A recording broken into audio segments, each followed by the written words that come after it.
In just a matter of days, NIB contributions will go up by 1.5%, which could very well spell added bad news for those already lagging behind. But while there are payment options, NIB executives say there are still a large number of people refusing to pay up.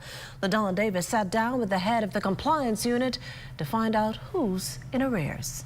One local employer here in the capital reportedly owes about $1 million in NIB contributions. And that's just one of thousands of employers and self-employed Bahamians who have for years failed to comply with their national insurance contributions will in just a matter of days be thrown deeper into debt.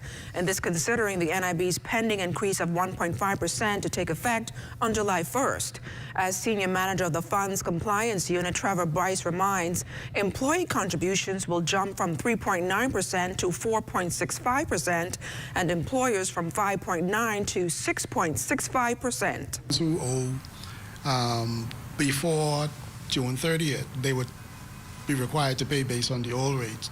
And then if they occur additional arrears after the 1st of July, then they will be paying on the new rate.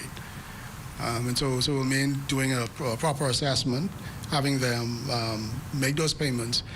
Figures show that from January to about May of this year, some 333 people who failed to pay up NIB contributions appeared before the courts with every expectation this number will increase. The National Insurance Act empowers the board to prosecute persons in the court of law for failing to pay their contributions or failing to produce the C10 records once they've been requested by an inspector, or if they fail to register, because they're actually required to register their business initially once they begin operation. Within 10 days of beginning operations, they're required to register with the board and to begin to make those contribution payments.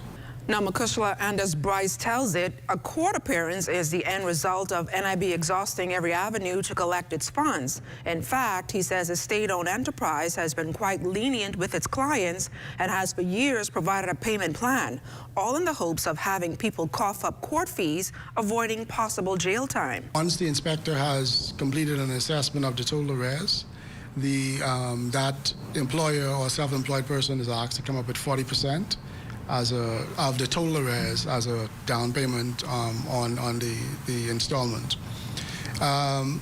If we find that, or if the employer has difficulty coming up with the 40%, the board is willing to negotiate and to come up with a reasonable amount that the person can come up with an initial payment. And then also we in terms of the payment period, the payment period can also be structured from 12 months to up to 60 months, depending on the amount that's outstanding. Now, over the next few weeks and even months, all 48 of NIB's compliance inspectors will be out in full force, conducting extensive routine checks to ensure everyone remain compliant with their contributions. Back to you, Makushla. Hello, everyone. I'm Fern Carey. Thank you for watching our YouTube page. Be sure to like, comment, and subscribe for all things Z&S.